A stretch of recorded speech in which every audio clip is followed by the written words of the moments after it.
It's the Metro on WDET. I'm Robyn, Vincent. Today, we're following the food. Who controls it, who profits from it, and what happens when the system that's supposed to feed you breaks down. We begin in the colorful produce aisles of grocery stores, where pyramid-shaped mounds of apples, oranges, and lemons sit waiting for your inspection. In that moment, you might wonder, how did the prices on those apples and oranges and lemons come to be? Who decided on that particular number? Food prices are influenced by many factors, and in recent years, the numbers have been going up. In 2022, food prices increased by almost 10%, the largest increase since 1979. And while they haven't increased as much since then, fruits and vegetables are still becoming pricier. Lettuce, for example, is up over 7% since last year. Why? And how much have prices changed because of President Donald Trump's tariffs and immigration policies? Bill Loupée is the COO of Ben B, Schwartz Sons wholesaler. It operates out of Detroit, and he's here to discuss all of this and more. Bill, welcome to the Metro. Thank you for having me. I'm excited to be here. So first things first, why have the prices of produce, vegetables, and fruits been going up? Yeah, I don't think it's a simple answer, or maybe not as simple as you want. You know, it's a lot of things happening at the same time. And maybe the first one that I would pinpoint is supply is down, and it's more difficult these days for growers to produce cost effectively. And so why is that? Yeah. You know, we've seen costs remain high for everything. We're talking about costs remaining high at the grocery store, but their input costs are high too. Their seed cost is up, their fertilizer cost is up, their equipment cost is up. And their labor cost is up too, and a lot of times that has to do with the HOA program. You know, our industry is consistently asking for H-2A reforms to make it easier for us to access labor to harvest crops. H-2A reforms, what are we talking about here? So H-2A programs allow us to bring non-U.S. residents to the United States to do some of this mostly harvest work on farms in produce growing regions. And so, you know, it is still somewhat costly for growers to bring that labor in. Mm-hmm. It's not just a guy shows up and you pay him a wage. There are housing programs that are required to have H-2A labor. You know, you've got to really take care of the entire scope of that person's life while they're in the U.S. to have that labor used on your farm. So we have less of that labor. And when you talk about a supply issue, is it that the crops are there, but there aren't enough people then to harvest those crops? Or is it that there's also a lack of the crops themselves? It depends. Sometimes there is not enough labor. Sometimes the cost of the labor is too high versus the financial yield of what they would harvest, and it makes more sense to leave it in the field than to harvest it. So you've got both those things. Okay, so then we have to take into account what's happening now with President Trump's immigration crackdown.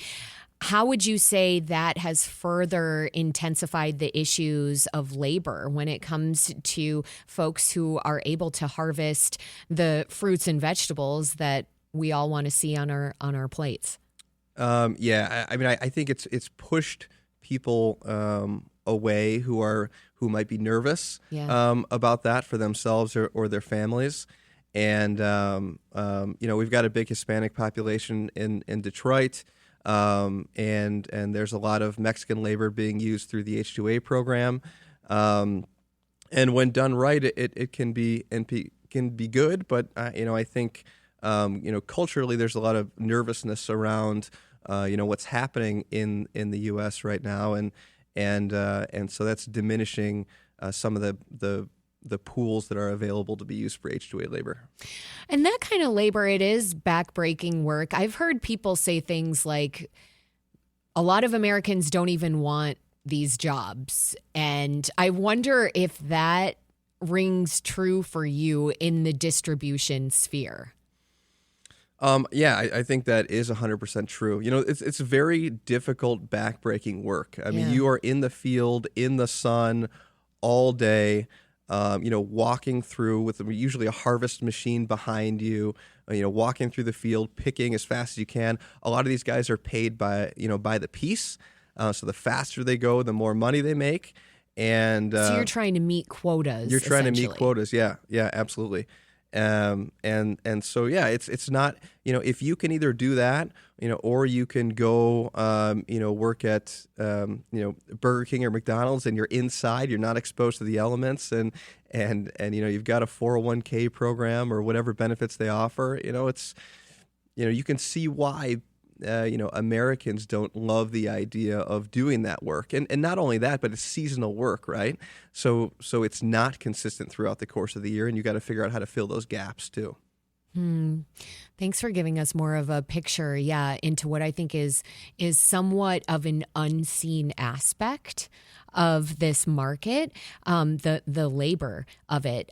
There are other factors at play here, of course. I mean, since the pandemic, prices have really shot up, and some economists say that they've remained high because of corporate greed in the food and beverage industry. The reasoning is that because costs on businesses are falling, prices don't need to remain high for the rest of us. Are you seeing grocers or other corporations becoming greedier, or is it that they're having to absorb more of the costs now? I don't subscribe to that. I don't think that's true. I think that at retail it is a very competitive environment, and retailers are constantly diving into the metrics of, okay, if I push prices a couple cents higher, is that going to have less people coming to my store to buy X product? I don't think that greed exists. Obviously, companies are going to try to sell their product for as much as people will buy it for, right? And so that's always going to exist to an extent, but there's so much competition in the grower space, in the wholesaler space, and in the retail space that it doesn't allow retailers or anybody else further upstream to be as greedy as that saying might suggest. So what you're saying is that a lot of grocers, even when we're talking about really large scale ones that are bringing in millions or billions in profit, when they raise prices, though, they're doing it begrudgingly. Is that a fair assessment? And not always. They're constantly doing market analysis of their competitors. And then also, the return rate of customers to buy certain items and how much they buy and the average spend per person that walks in the door and which items they're gravitating towards, frozen versus fresh. They're constantly doing that analysis. So I think it's more of what does the competitive landscape look like and how are consumers reacting when they walk in the door of our store. So that would mean then that if you live in a food desert, you're probably in a bad place when it comes to the cost. Like that means that your grocery prices are likely to be higher because there is not as much competition, and all of these grocers are looking at each other's prices as they determine what prices they're going to raise. Yeah. I mean that gives the retailer theoretically more space to make more money there, and they might be able to give you lower quality for a higher price too. This is the Metro on WDET. I'm Robyn Vincent. My guest is Bill Loupée. He's with the wholesaler Ben B, Schwartz Sons, which operates out of Detroit. We're discussing why grocery prices have increased and how that's affected his business. And I want to get into the day-to-day of your work, Bill, which I find to be really fascinating. You work for a wholesaler. It's kind of an intermediary between producers, truck drivers, and the actual grocery markets. Is that right? Correct, yes. Okay, so you operate not just out of Detroit, but most of your business comes from independent retailers in the Midwest. What kinds of grocery stores and businesses are included in that list? Yeah, so in Metro Detroit, when we talk about independent retailers, these are going to be guys that have 3 to 5 retail locations primarily. Some examples might be Westbourne Markets, Greenland Markets, Randazzo's, Papaya, Papa Joe's, Market Square. Those are the type of independent retailers that are coming down to the terminal to shop every day for fresh produce. And when you think of what the terminal is, most people, it's kind of hard for them to understand if they haven't seen it in person. But just imagine Eastern Market, but a commercialized version where you can't just walk in and buy a case of something. You're buying in pallet quantities. Okay, so people show up late at night, and then a bunch of representatives from retailers come to check out the produce, and then you strike up a sale on grapes. Yeah, but pretty much. To simplify it. Yeah. I mean, it's kind of an old school concept, the way the whole system operates. But when you think about it, as these retailers compete with each other, they want to have the freshest, best looking product on the shelf every day. Yeah. To do that, they need to buy it that morning and have it delivered before their store opens. And if you need that process to happen before the store opens, that's why those negotiations are happening usually between midnight and 5 a.m.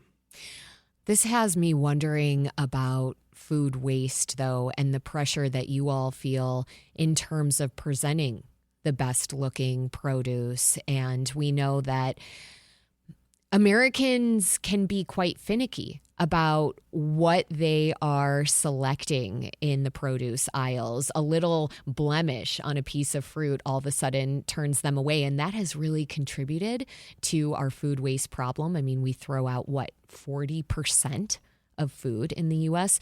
What can you say about that? Yeah, I mean, so that is very accurate. We wax apples because they look better on the shelf. We do a lot of goofy things with produce that is not really necessary. I will say there are some retailers and some food rescue organizations out there that are doing a great job to minimize that. Yeah. So for now, the nature of it is the number one best looking stuff is going to go to these high end, we call them fancy, but independent retailers. The mid-range stuff, the stuff that still looks decent and still is good, is going to go to your Kroger's and your Meijers and those type of major retailers. And then after that, you've still got product, as you mentioned, that is really good fruit and vegetables, but might just look a little odd or be a little missized. And there's companies out there like Misfit Markets is a good example where they're taking those items and they're figuring out spots for them to go. We work with a couple tremendous organizations down in Detroit. One is called Metro Food Rescue, and they partner with a company called Sharing Access, where at the end of our day or the end of our week, if we have stuff that has maybe been in the cooler for a little too long or doesn't look exactly right, we will send it to them. They'll segregate it for human consumption, food waste, compost, and it all finds a home. So there are people out there that are efforting to decrease the food waste, but part of it is just like an inevitability of how we source our food right now. Yeah. As soon as you pick an item, it is, in the field, it's immediately dying.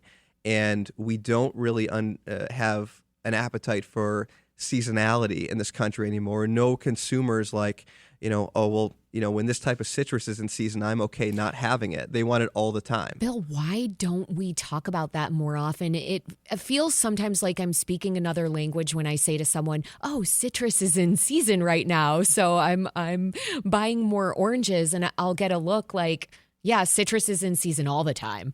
That's sort of the misconception here.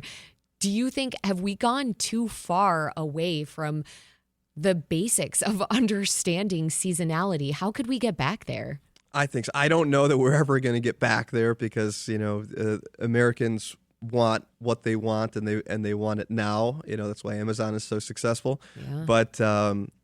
But when you, I don't think it's the best because we're transporting product from Mexico all the time, and we're importing product from Israel and all these faraway places. To that end, how does this misconception about seasonality or this desire to have things all the time, how does that affect your business? Does it help your business?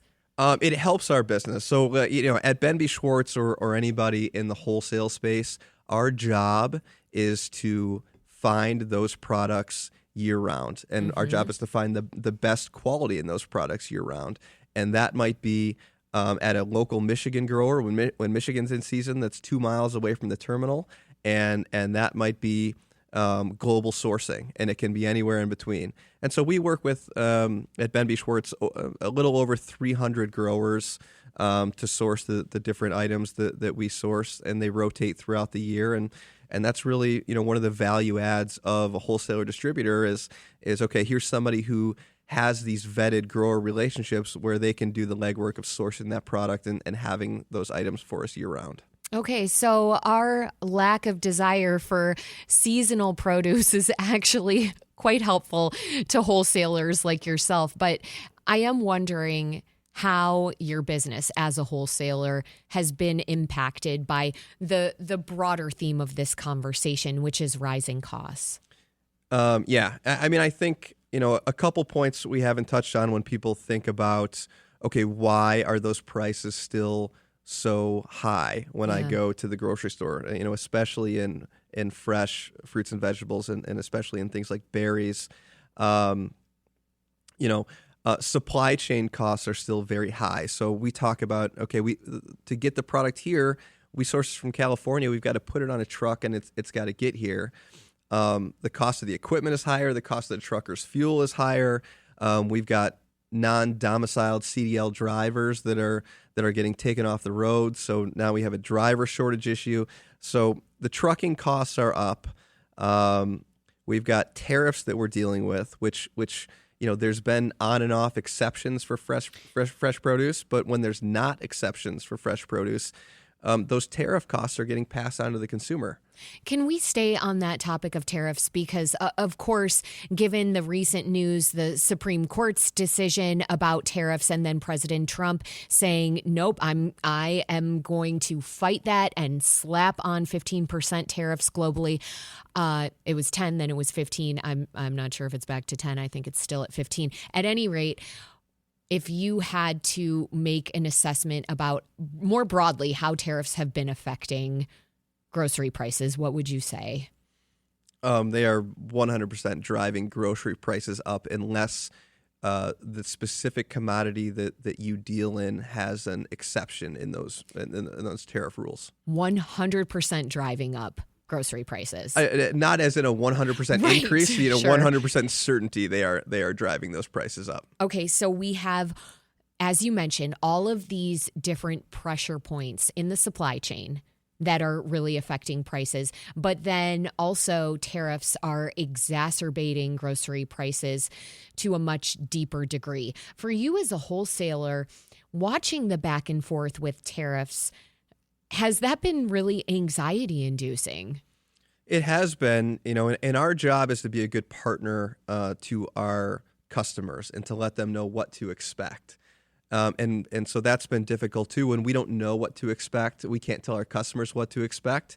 And so, we are just kind of, at the whim of whatever happens in that situation. Your cost of buying product might be up 10 or 15% one week, and the next week, if there's an exception for produce, it might be back down. I will tell you where it has probably hurt us the most is in our Canadian business and the way that we treated our Canadian customers as far as tariffs going on to the product that they buy so quickly and without notice. And I think they felt a little bit jerked around. And as a result, there's been some sentiment of nationalism where, they want to now buy Canadian as much as they possibly can and not as much from the U.S. You've got retailers like Loblaws who during that time period, if you looked at the tags on the items, the price tags on the items on the grocery shelves, if it was a Canadian item without a tariff, they had a Canadian leaf. If it was a U.S. item, they had a triangle with a T for tariff on it. Have you found yourself putting on more of a diplomacy hat when you're working with Canadian retailers because of this?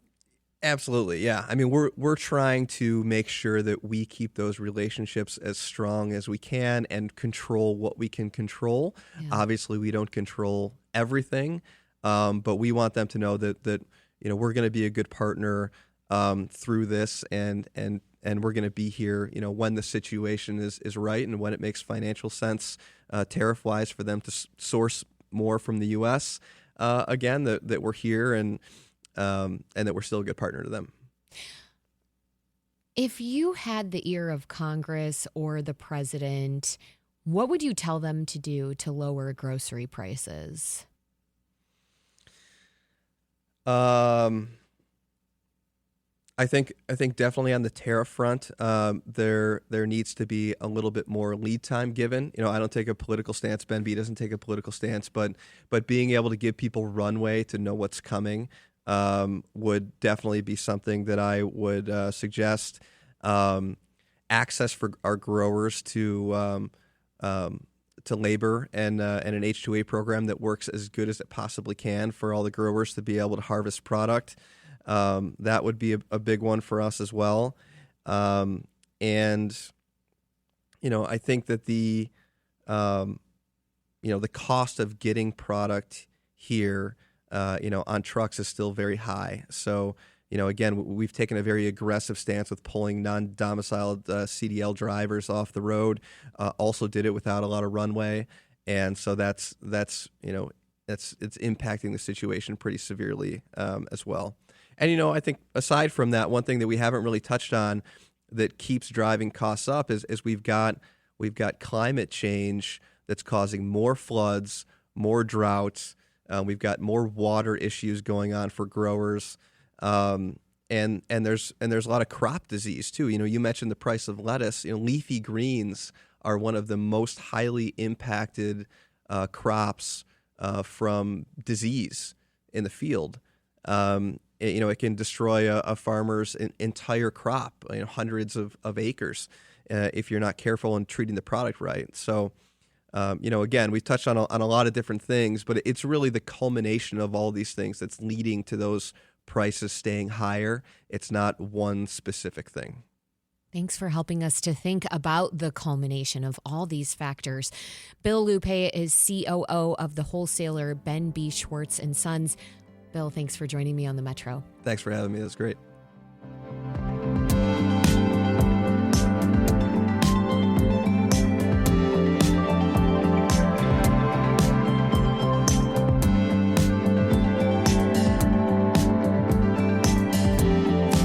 It's the Metro on WDET. I'm Robyn Vincent.